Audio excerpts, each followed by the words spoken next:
Всем привет! Как я избавился от скрипа руля на Равон Джентр.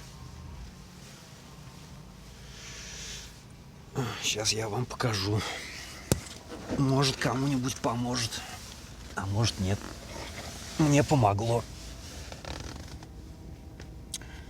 Так, тут вот уже кто-то отрезал, видимо, или с завода, или что. И отрезал не я.